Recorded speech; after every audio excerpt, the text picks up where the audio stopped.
The invitation came wrapped in false warmth. Sunday dinner. Family gathering. Nothing special. That's what my wife said as she adjusted her sleeves, already tense in a way she didn't want to admit.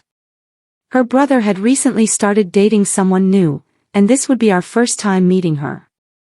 New girlfriends always come with energy, sometimes nervous, sometimes eager to impress. This one, though, arrived with something sharper. Something deliberate. The house was loud when we walked in. Laughter bounced off the walls, the clatter of dishes, the smell of food heavy in the air. Everyone greeted us casually, hugs exchanged, smiles worn like habits. Then she stood up from the table. Tall. Perfect posture. A smile that never reached her eyes. "This must be everyone," she said, scanning us slowly, like merchandise. Her gaze lingered on me for half a second longer than necessary, then moved on. I noticed how my wife stiffened. I noticed how her brother hovered close to the woman's side, protective in a way that felt rehearsed. Dinner started normally enough. Polite conversation. Work updates. Forced jokes. The clinking of cutlery. I kept my voice measured, my posture relaxed. Years of discipline teach you how to sit in silence without shrinking. Then she laughed. Not because something was funny, but because she wanted attention. "So," she said loudly, leaning back in her chair, "I heard you never finished college." The table went quiet. I felt every pair of eyes turn toward me. My wife's hand twitched under the table. Her brother avoided eye contact. "I chose a different path," I replied calmly. She smiled wider. "Oh, I didn't mean anything by it. I just think it's interesting how some people settle for less." Less. She said it slowly, carefully, like she wanted the word to sit there and rot. Someone coughed. Someone laughed nervously. No one stopped her. Encouraged, she continued. "I mean, imagine living your whole life knowing you never really reached your potential." That's when I understood something important. This wasn't a mistake. This was a performance. She wasn't mocking me alone. She was mocking me in front of the whole family, counting on their silence to protect her. I looked around the table. Faces frozen. Some uncomfortable. Some entertained. Some relieved it wasn't them. My wife finally spoke. "That's not appropriate." The girlfriend tilted her head. "Oh, come on, I'm just being honest." "Honesty is important in families, right?" Her brother laughed. Weakly. "She's just joking." That laugh told me everything I needed to know. I smiled. Not because I was amused. Because I had just decided something. I decided that this dinner would not end the way she expected. I decided that humiliation would not belong to me tonight. And I decided, quietly, that whatever power she thought she had, she was about to lose it piece by piece. I didn't raise my voice. I didn't defend myself. I didn't explain. I simply leaned back, folded my hands, and said calmly, "Tell me more." Her eyes lit up. She thought she was winning. She had no idea she had just stepped into a lesson the entire family would remember. She didn't hesitate. That was the part that surprised me the least. People like her never pause once they believe they have the room. She leaned forward, resting her elbows on the table, swirling her wine like she was on a stage. "I just think it's funny how some men rely on marrying well to move up in life," she said, eyes locking on mine. The words were sharp, intentional. My wife inhaled sharply beside me. Her brother shifted in his seat but said nothing. The silence from the rest of the family grew heavier, thicker, like fog. I felt it settle on my shoulders, not as shame, but as clarity. This wasn't about curiosity or honesty. This was dominance. This was her testing how much disrespect she could get away with in a room full of witnesses.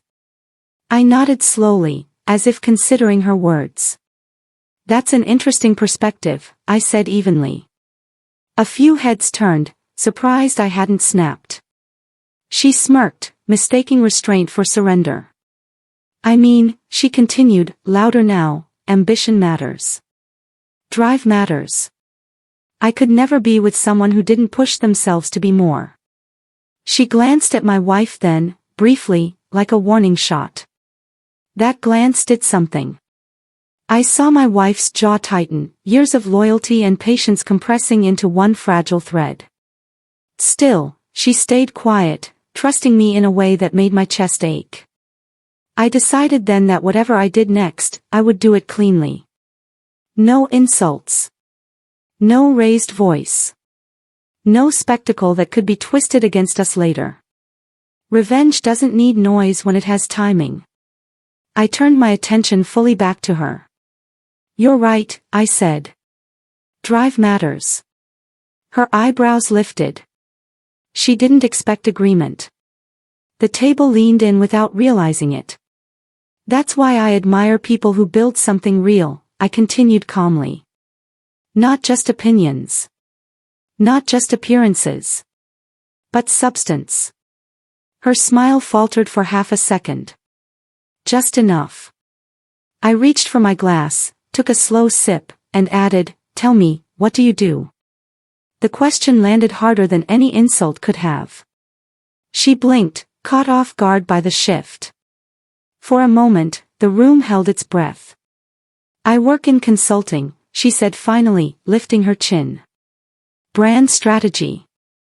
Image positioning. She said it like a title that should silence doubt. I nodded again, thoughtfully.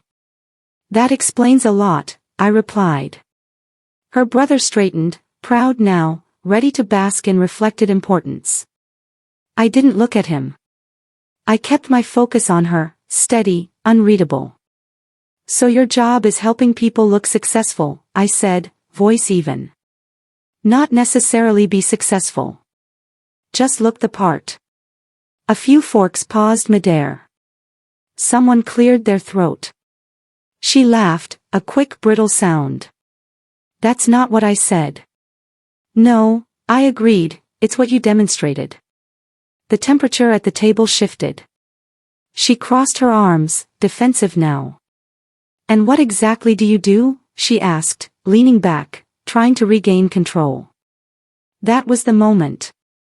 The one I had waited for. Not because I needed to impress her, but because she had mistaken my silence for insignificance. I didn't answer right away. I looked around the table instead. At the people who had watched her cut me down and chosen comfort over courage. Then I met her eyes again.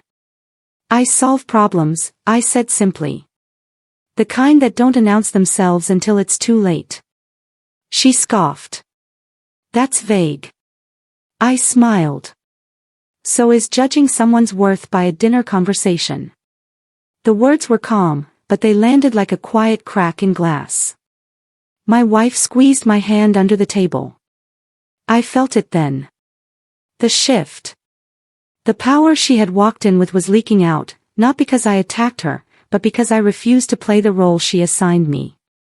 She opened her mouth to respond, but her brother interrupted, forcing a laugh. Hey, let's not turn this into a debate. Too late. The debate had already exposed more than anyone expected. The food arrived like an interruption no one welcomed. Plates were set down, steam rising, but no one reached for their forks. The atmosphere had changed. What was supposed to be a warm family dinner now felt like a test no one had studied for. She tried to recover, flipping her hair, laughing too loudly at a comment no one made. People are so sensitive these days, she said, glancing around for support. It didn't come. My wife's mother stared at her plate. An uncle shifted uncomfortably. Silence, once her shield, was no longer on her side. She turned back to me, eyes sharp. You seem very confident for someone who didn't finish school. There it was again. The insult, repeated, louder this time. She needed it to land. I set my fork down carefully. Confidence doesn't come from classrooms, I said. It comes from surviving mistakes and learning faster than others. She rolled her eyes. That's a nice way to justify failure. The word failure hung in the air, heavy and deliberate. I felt my wife tense again, and this time I placed my hand over hers, grounding her. Failure, I said calmly, is believing that mocking someone in a room full of witnesses makes you superior. A quiet murmur spread through the table. Her brother's face flushed. Enough, he muttered, but he didn't look at her when he said it. That mattered. She glanced at him, irritation flashing across her face. I'm just saying what everyone's thinking, she snapped. I looked around slowly, deliberately, meeting each pair of eyes. If that's true, I said, then say it. No one spoke. Not one person. The silence answered for them. She laughed again, but this time it cracked halfway through, like glass under pressure. Wow, she said, pushing her chair back slightly.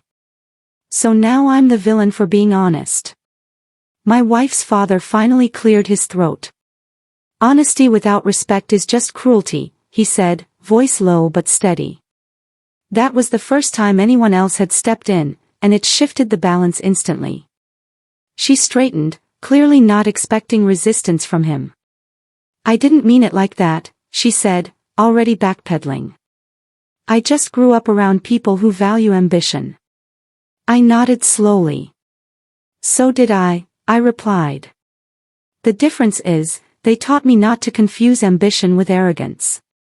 Her eyes narrowed. She scanned the table again, searching for an ally, but the room had changed sides. My wife's brother finally looked up at her, uncertainty written all over his face. Maybe you should apologize, he said quietly. The word apologize hit her harder than any insult. She stared at him like she didn't recognize him. To him? She asked, incredulous. I was defending you, he said. No, I corrected gently. You were performing. That did it. She stood abruptly, chair screeching against the floor. I don't need this, she snapped.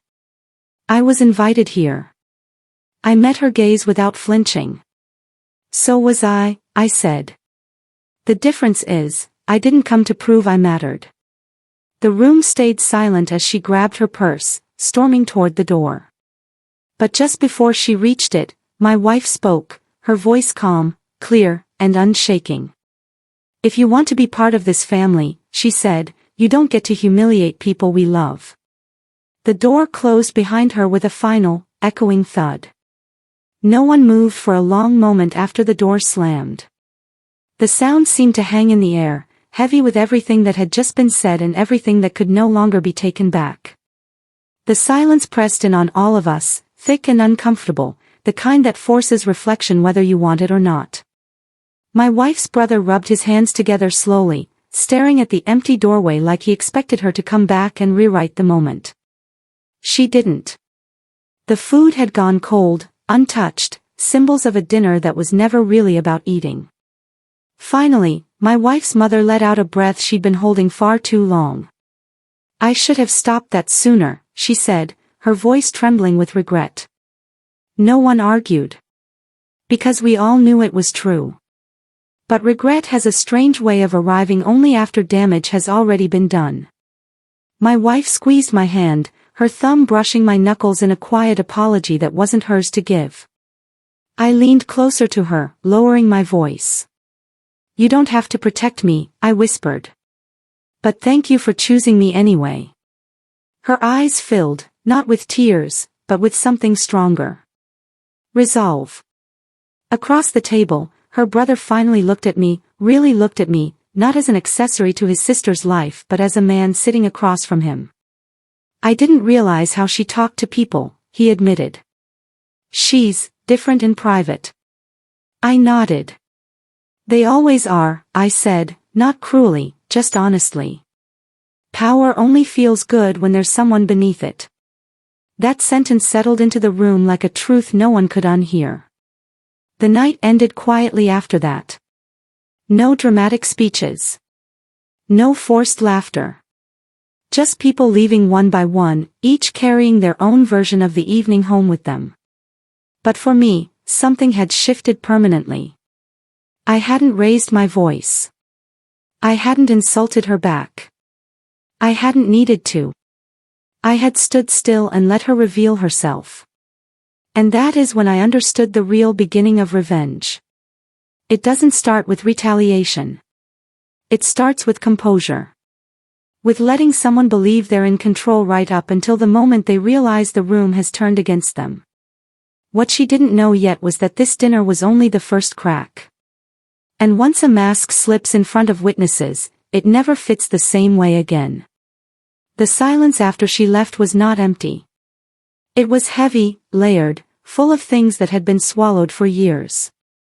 I could feel it in the way everyone avoided each other's eyes, in the way forks rested untouched beside cooling plates. This wasn't just about what she said to me. It was about what everyone had allowed before tonight. The pattern. The tolerance. The quiet agreement to keep the peace at someone else's expense. My wife's brother finally spoke, his voice low, strained. She didn't mean it like that, he said, but even he didn't sound convinced. I turned to him slowly, not angry, not accusatory, just steady. Intent doesn't erase impact, I said. And silence teaches people what they're allowed to do. That landed harder than shouting ever could. His shoulders dropped slightly, as if a weight he hadn't named had finally been identified. My wife's mother pressed her napkin to her lips, eyes glassy. I watched it happen, she whispered. And I froze. I shook my head gently. Freezing is human, I replied.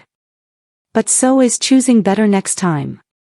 That was the moment the night changed from confrontation to reckoning. Everyone around that table was no longer thinking about her. They were thinking about themselves. About the times they laughed things off. About the moments they looked away. About the cost of comfort. I felt my wife straighten beside me, not defensive now, but grounded. She wasn't holding her breath anymore. Neither was I. I realized then that power doesn't always announce itself. Sometimes it arrives quietly, when you refuse to be reduced, when you don't beg for respect but make it unavoidable. Whatever she thought she had accomplished by mocking me, she had actually done the opposite. She had exposed herself, and in doing so, she had shifted the balance of the entire family. And that shift would not go back. The night didn't end with relief. It ended with awareness, and awareness is heavier to carry. As people began clearing plates that no one had eaten from, conversation stayed low, careful, as if everyone was afraid of saying the wrong thing again. My wife's brother lingered in the kitchen, hands braced against the counter, staring at nothing. I thought confidence looked like that, he finally said, almost to himself. I didn't realize how sharp it was. I answered without turning. Confidence doesn't need an audience, I said. Insecurity does. He nodded slowly, like the words were rearranging something in him. When we finally stepped outside, the air felt colder, cleaner. My wife exhaled deeply, the kind of breath you take when you've been holding yourself together for too long. I'm sorry, she said again. I stopped and faced her. Don't be, I told her. Tonight showed you who you are willing to stand up for. That matters. She looked at me, eyes steady now.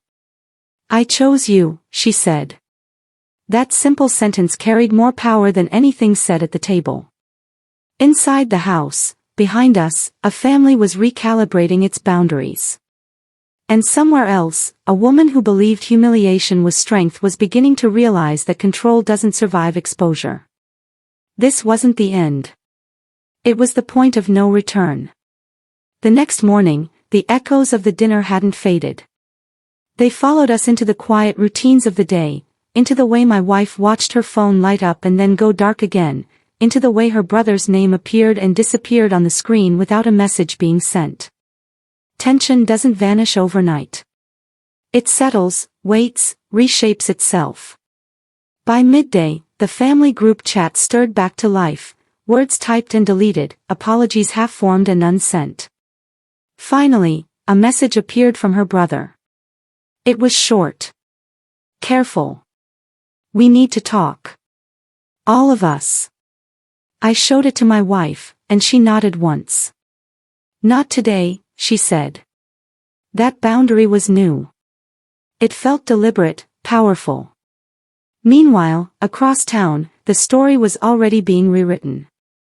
She had started telling her version, painting herself as misunderstood, attacked, embarrassed. But stories spread differently when witnesses have already seen the truth. Responses came back slower than she expected. Less enthusiastic. Some didn't come at all. Silence, it turns out, cuts both ways. That evening, my wife received a message directly from her. Not an apology. A warning disguised as concern. I hope you know what you're doing. My wife read it, then locked her phone and set it aside. I do, she said. And for the first time since the dinner, I believed the balance had fully shifted. Over the following days, the ripple effect became undeniable. At family gatherings, conversations subtly changed. The jokes that once targeted me or leaned on my supposed faults now fell flat, awkward, because everyone remembered the confrontation. Eyes darted toward her when she entered a room, expecting the same dynamic, and found it gone. Power had shifted without a single raised voice. Meanwhile, the woman who had mocked me began to reveal cracks in her carefully constructed persona. Her laughter, once sharp and commanding, faltered when she realized people weren't laughing with her, they were watching her, measuring the energy she had relied on to dominate. Invitations that had previously arrived without question no longer did. Opportunities she assumed would fall at her feet were now filtered through skepticism. Control, she discovered, isn't permanent. It's granted, willingly or unwillingly, and tonight she had spent it all. My wife and I moved through the world differently now. Calm. Intentional. Every step measured not to intimidate but to exist without apology. That existence became its own force, stronger than any insult, louder than any mocking words could ever be. Revenge, I realized, wasn't a storm to unleash, it was the quiet gathering of evidence, composure, and self-respect until the consequences became unavoidable. And in that quiet, she had already lost. Weeks passed, and the tension transformed into something deeper, accountability. The woman who had mocked me found herself subtly isolated. Invitations to family events slowed, texts went unanswered, and the polite smiles she once commanded now felt strained and reluctant. Every attempt to assert dominance was met with calm indifference. People who had once laughed at her barbs began questioning them quietly to themselves, and the doubt spread faster than any confrontation could. Meanwhile, my wife thrived in the shadow of that change. She moved freely through conversations, laughing without hesitation, speaking her mind without fear of judgment.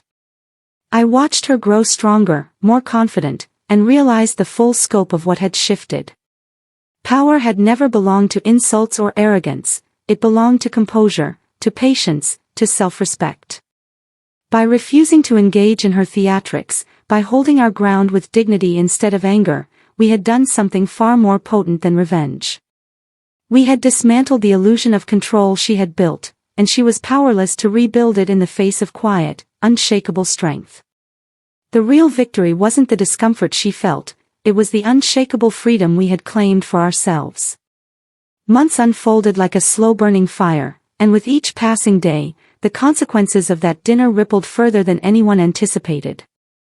Her brother's new girlfriend, once so certain in her mockery, began showing cracks in private conversations, subtle shifts in tone and hesitation where confidence had once dominated. She started over-explaining herself, inserting unnecessary justifications into her statements, as if trying to reclaim control that was no longer hers to take. The family, too, began to recalibrate their behavior around her. Quiet glances replaced open admiration. Polite laughter became measured. Invitations that had once been automatic required effort she hadn't counted on. I watched it all unfold, my presence minimal, my influence quiet, letting the natural consequences of truth and integrity do the work that rage could never achieve. My wife, beside me, walked taller, moved lighter, and spoke with a clarity that hadn't existed before. She no longer flinched when eyes lingered too long, no longer measured her words for the comfort of others. Her voice, once muted, now carried confidence without arrogance. The girl who had tried to belittle us had underestimated the power of composure, patience, and observant vigilance. Real strength, I realized, never needs to shout, it is in the unwavering presence of someone who refuses to be diminished. And in that presence, the entire landscape of the family shifted. The balance had changed forever. It wasn't long before the consequences reached beyond casual social circles. Subtle tensions began surfacing in her brother's work and social life. The woman's arrogance, once accepted as charm, now began to isolate her. Small mistakes were magnified, missteps remembered, and her credibility, once taken for granted, started to erode. People who had once deferred to her laughter now questioned it quietly, whispering to each other when she wasn't present. Invitations that had previously been automatic became scarce. Her network subtly tightened around her, no longer bending to accommodate her ego.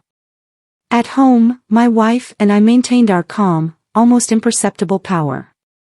We didn't need to boast or threaten. Every interaction, every measured response, reinforced an unspoken rule: respect is earned, and arrogance has a shelf life. My wife thrived in this environment of quiet authority. She walked into rooms without hesitation, spoke without self-doubt, and carried herself with a presence that demanded acknowledgement without demanding attention. One evening, I overheard her brother on the phone, his voice low and frustrated, a stark contrast to the confident tone he once wore effortlessly. "She's different now. I don't know what to do," he muttered. The words didn't reach us directly, but they hung in the air, heavy with realization. Control is a fragile illusion, I thought, one that shatters the moment it meets patience, composure, and truth. By now, it was clear, our revenge wasn't loud. It wasn't explosive. It didn't require confrontation or public spectacle.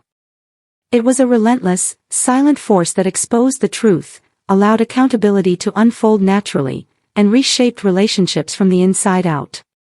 The girl who had mocked me at dinner wasn't humiliated in front of the room, she was diminished by her own choices, by her inability to see that real power isn't inherited from arrogance but earned through respect, integrity, and quiet observation.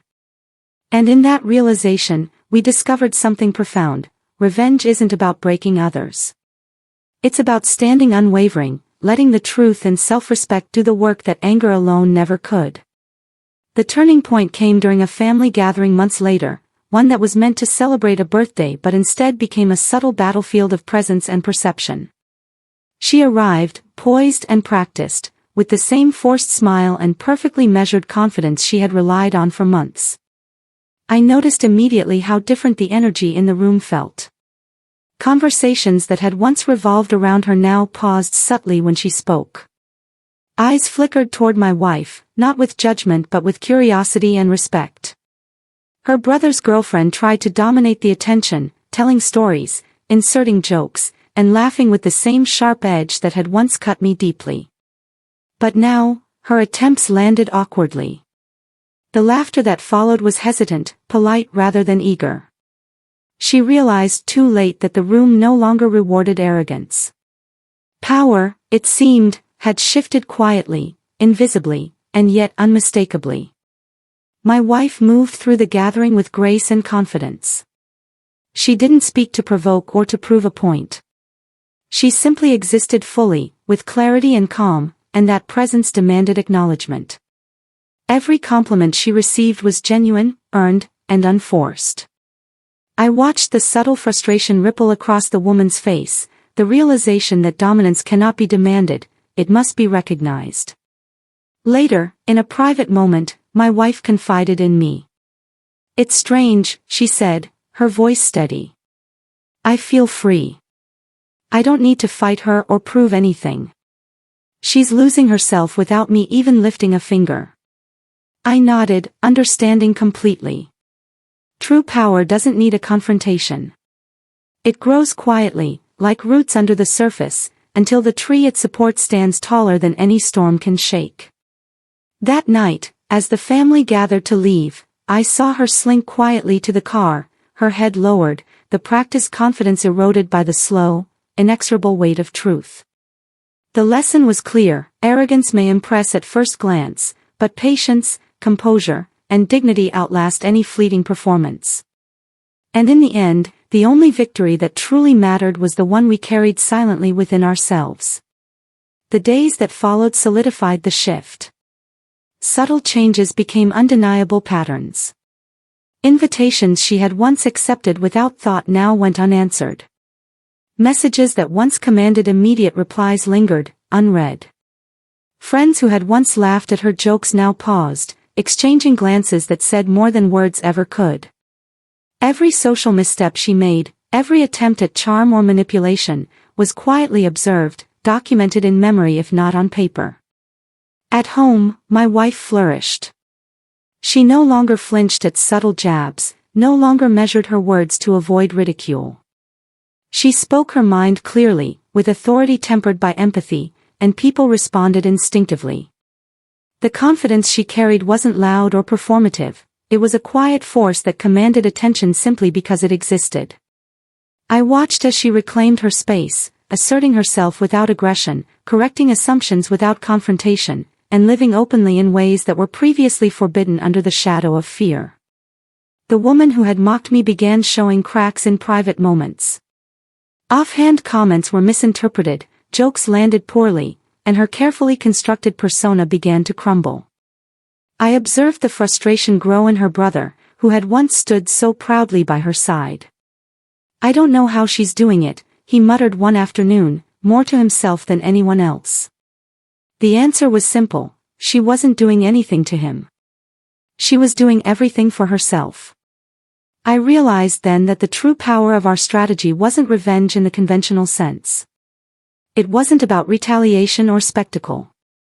It was about exposing the weakness inherent in arrogance and manipulation while strengthening the foundation of our own lives. Every moment of composure, every act of self-respect, every quiet demonstration of truth became a tool, one that didn't need to shout to be effective. And slowly, imperceptibly at first, the woman who had mocked us began to fade, not in a dramatic collapse, but in the way shadows retreat when the sun rises steadily. She was still present physically, but her influence waned. Respect, loyalty, and attention, all things she had taken for granted, shifted without anyone needing to announce the change. The world itself had realigned around integrity, and nothing could reverse it. We didn't celebrate. We didn't gloat. We simply continued living, each choice reinforcing the quiet truth: the most powerful revenge isn't seen in humiliation, it's felt in freedom, confidence, and the unstoppable reclamation of one's own life. By now, the rhythm of our lives had changed completely. Every gathering, every dinner, every family event was no longer a battleground for performance or approval. My wife moved through the world with a presence that was both undeniable and unshakable. People listened when she spoke, not out of fear or obligation, but out of respect. The woman who had mocked us at dinner could no longer command the attention she once assumed was hers. It wasn't immediate. It wasn't theatrical. The shift was slow, methodical, and inevitable. Friends began confiding in my wife in ways they never had before, sharing truths, fears, and frustrations they had kept hidden. Conversations once dominated by surface-level charm now explored depth, empathy, and understanding. And the woman who had mocked us. She grew increasingly irrelevant, not because we forced it, but because life itself had stopped revolving around her illusions. One afternoon, my wife received an unexpected message. It was brief, almost hesitant, from someone who had previously aligned with her brother's girlfriend. The words were cautious but unmistakable. "I see now. You were right. We were blind." My wife read it quietly, smiled without triumph, and set the phone down. No rejoicing, no vindication, just calm acknowledgement that truth had a way of surfacing, even in the smallest ways. Meanwhile, I watched her brother struggle to maintain control over a woman who had begun seeing the cracks in his armor. Her influence waned because it had been conditional, built on fear, flattery, and the illusion of superiority. And when control is conditional, it evaporates the moment strength, composure, and authenticity take its place. I realized something vital in that moment: revenge, when executed through integrity, patience, and quiet strength, doesn't need witnesses. It doesn't need applause or validation. The universe itself becomes an ally. Actions rooted in dignity and self-respect reverberate beyond intention, correcting imbalance without a single dramatic confrontation. By the end of the year, the woman who had mocked us had retreated into the background of family life. She was still present physically, still attempting to assert influence, but the power she thought she held was gone. Respect, attention, and loyalty gravitated naturally toward authenticity and quiet authority. And my wife, my resilient, unshakable wife, had become the axis around which our lives now turned, not through force, but through the undeniable weight of her integrity. That was the turning point where I understood fully: the most potent revenge is not destruction. It is becoming untouchable. It is reclaiming space, dignity, and control over one's own life, and letting the world realign itself in response. No spectacle is needed. The results speak for themselves. The next family gathering arrived, a holiday dinner that once would have been filled with tension, passive aggression, and careful maneuvering. This time, it felt different. My wife moved with a quiet authority that made people pause without realizing why. Her presence alone shifted the energy in the room. She greeted relatives warmly but without subservience, engaged in conversation without flinching, and laughed without restraint. Every small gesture radiated confidence, a stark contrast to the woman who had mocked her months ago. That girl arrived, as expected, with her usual air of self-importance, expecting attention, expecting deference. But the room no longer supplied it freely. Conversations flowed around her. Laughter and focus shifted naturally toward those who embodied authenticity and composure. She attempted jokes, jabs, and subtle digs, but each one landed with diminishing effect, barely raising a ripple. It was as if her words had lost their power the moment the truth of integrity was made visible. I noticed my wife watching quietly, measuring without overt display. She had mastered the art of presence: no anger, no confrontation, just observation and timing. She waited until the perfect moment, when the mockery had reached its natural exhaustion. Then she spoke, not loudly, not cruelly, but with precision.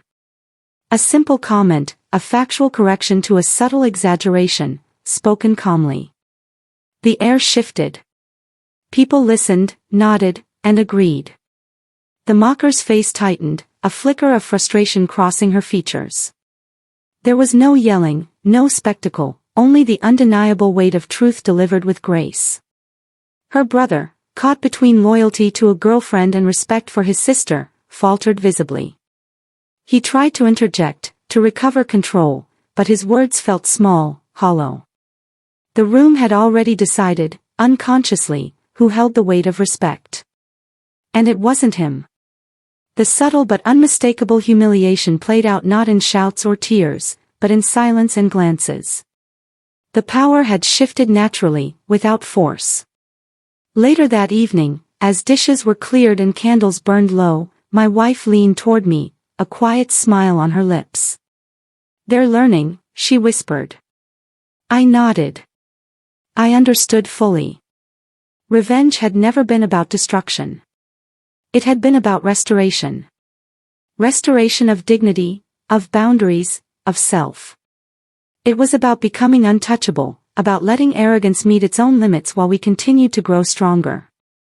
I realized then that the real victory was not in their awareness, nor in their acknowledgement, but in the transformation of our own lives. Freedom, resilience, and composure are far more powerful than anger or retaliation. And from that day forward, the mocker would no longer find her footing in our world, because the foundation beneath her, confidence, integrity, and unshakable self-worth, was unassailable. The lesson was clear: power doesn't always roar. Sometimes it moves quietly, invisibly, and yet leaves every onlooker aware that something irreversible has occurred. That night, the family saw it without understanding it fully, and that was enough. My wife had won, not by fighting, but by becoming untouchable, and the echoes of that victory would shape every future interaction. The weeks that followed reinforced the quiet dominance my wife now held. Invitations came differently. People sought her opinion, her guidance, her presence, not because they feared her, but because they respected her. Even those who had once sneered or whispered behind her back now approached with hesitancy, careful to measure their words. They sensed the shift, the invisible line she had drawn, and instinctively knew crossing it came at a cost they hadn't anticipated. Her brother's girlfriend tried repeatedly to regain traction. She attempted jokes that used my wife as the butt of humor, small digs about appearances, comments about choices, all calculated to elicit reaction. But every time, my wife responded not with anger, but with a calm acknowledgement or a subtle correction. The effect was devastating in the most silent, insidious way. The mocker's attempts to assert power only highlighted her own inadequacies. She became smaller in every room she entered, while my wife's presence expanded effortlessly. It wasn't just social settings that revealed the shift. Family decisions, long dominated by favoritism or manipulation, began to tilt naturally toward reason and fairness. My wife's voice carried authority not because she demanded it, but because her consistency, her clarity, and her integrity made it impossible to ignore. She no longer needed to assert control actively. Control followed her like a shadow, inevitable and unchallenged. I watched the transformation with a mix of awe and quiet satisfaction. The revenge we had set in motion months ago had not been loud or vindictive. It had been deliberate, precise, and enduring. It had been built on truth, patience, and resilience. And now, it was complete. The mocker's influence had evaporated like mist under the morning sun, leaving only the stark contrast of who truly held power in the room. One evening, as the family gathered casually after dinner, the woman tried to interject with a sharp remark. She paused, realizing mid-sentence that no one was giving her the reaction she craved. Eyes that once flicked nervously toward her now held focus elsewhere. The subtle, crushing silence was more telling than any argument could have been. She stammered, her confidence failing under the weight of truth and respect that had long bypassed her grasp. Later, my wife leaned against me, almost imperceptibly triumphant, though no words were necessary. The satisfaction wasn't in watching someone falter, it was in witnessing the restoration of balance, the reclaiming of dignity, and the unshakable certainty that no one could ever again undermine what she had fought to protect. I realized fully that revenge of this kind is rare. It does not burn or explode, it builds, it endures, and it transforms not just the immediate circumstances but the fabric of the life around it. And in that quiet, commanding presence, my wife had achieved something irreversible. The mocker had lost influence, credibility, and relevance, all without a single dramatic confrontation. That night, as we walked home together, my wife's hand in mine, she whispered softly, "They'll never forget this." I smiled. She didn't mean the humiliation or the lessons for them, she meant the quiet, indomitable strength that now defined her. And in that moment, I understood entirely. True power is invisible until it's impossible to ignore, and revenge, when executed with integrity and patience, is unstoppable. The following months were a masterclass in subtlety, patience, and observation. My wife didn't announce her triumph, she didn't need to. Every interaction became a testament to the quiet strength she now embodied. Family dinners, gatherings, even casual conversations became exercises in controlled presence. She listened, absorbed, and responded only when necessary, her words measured, her tone calm but firm. Each sentence carried weight because it was backed by credibility, experience, and an unshakable sense of self. The woman who had mocked her, the girlfriend, continued to try. She attempted side glances, sarcastic remarks, and passive-aggressive jokes, each aimed at testing the boundaries, trying to reclaim lost social dominance. But every attempt backfired. My wife's responses were always controlled, factual, and disarming. She didn't humiliate her, she didn't raise her voice, she simply existed with authority, letting truth and composure do the work. Each failed attempt at provocation made the girlfriend shrink further, her confidence eroding in plain sight. I watched as others began noticing. Cousins, aunts, uncles, people who had once unconsciously aligned with arrogance now naturally leaned toward authenticity. They began to trust my wife's judgments, to respect her presence, to give weight to her voice. The shift wasn't sudden, but it was unmistakable. She had become the gravity in the room, and the mocker's orbit had collapsed entirely. One evening, during a family game night, the girlfriend made a comment meant to belittle my wife subtly. It was small, almost imperceptible, but my wife caught it immediately. She smiled, not coldly, not harshly, but knowingly. With one simple, calm observation, she turned the comment around, exposing the absurdity without raising her voice, without creating spectacle. Laughter followed, not at cruelty, but at the undeniable clarity and fairness of her point. The mocker's face fell, she had been outmaneuvered by elegance and reason. The real power wasn't in humiliation, it was in invisibility. People noticed it subconsciously. They felt it, respected it, and internalized it without being forced. The girlfriend tried harder, spoke louder, inserted herself more aggressively, but nothing could break the rhythm my wife had established. Every attempt to dominate, control, or mock only revealed her own insecurity. Outside the family circle, my wife's growth mirrored her social ascension. She engaged in work projects, volunteer efforts, and community events with newfound confidence. Her reputation spread, not for drama, gossip, or confrontation, but for competence, fairness, and strength. Every success became a quiet declaration that no one could diminish her worth, that no one could undermine her power, that no one could mock the woman she had become. And I realized something crucial: revenge, when executed with patience and strategy, isn't a spectacle. It doesn't need noise, confrontation, or anger. It moves quietly, efficiently, and irrevocably. By letting truth and self-respect guide her actions, my wife had orchestrated a complete reversal. She had reclaimed her dignity, redefined her family's perception, and rendered the mocker powerless without lifting a hand in anger. That night, as we left a late dinner, my wife paused outside the door, taking a deep breath. "It's over," she said softly. I nodded, knowing the truth in her words. Not over in the sense of drama, but over in the sense of control and influence. The mocker would never again disrupt, dominate, or demean. The scales had tipped.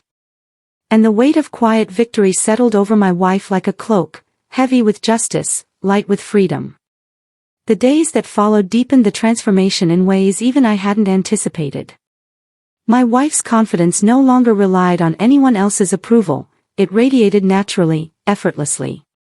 At family gatherings, she moved through conversations with ease, deflecting subtle digs and thinly veiled insults with a grace that made the mocker's attempt seem petty and clumsy.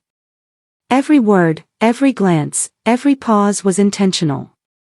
She had become an architect of presence, designing interactions that revealed character without attacking it.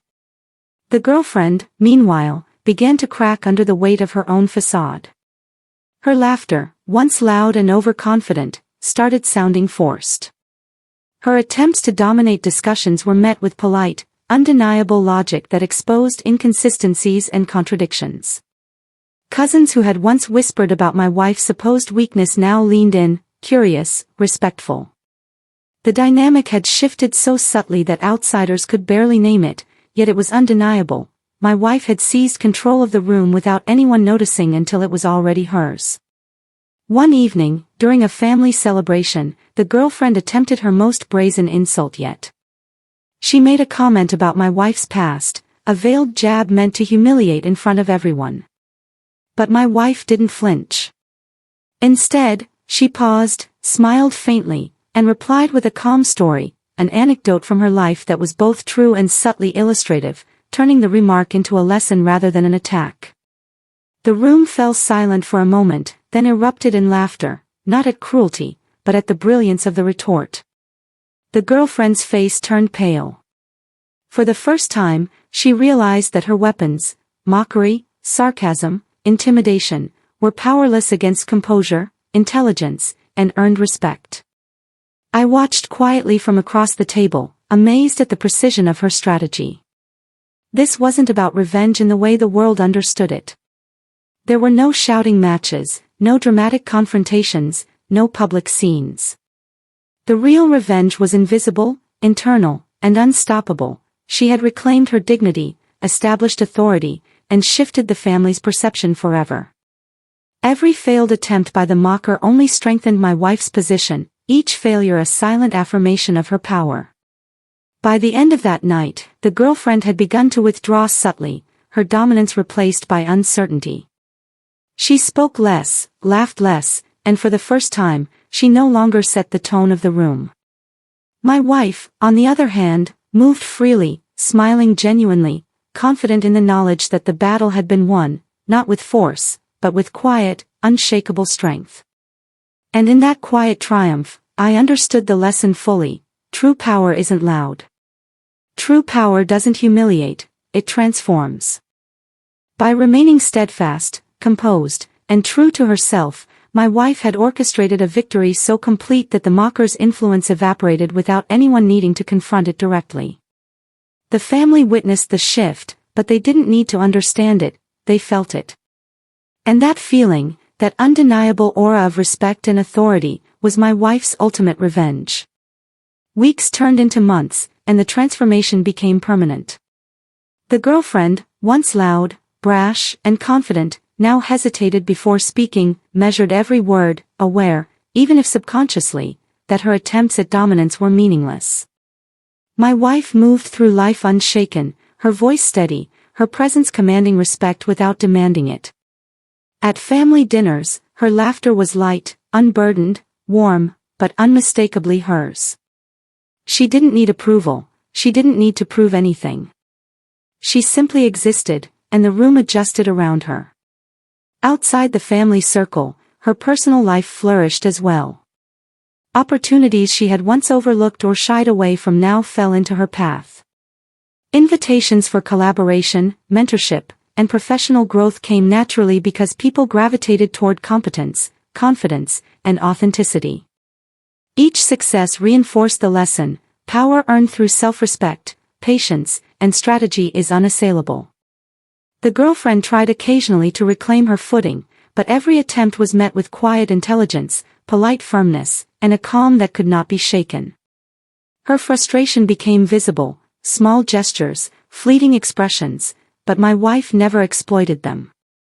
She didn't need to. The shift was already complete. The power dynamic had reversed entirely, and it radiated through every interaction without a single raised voice.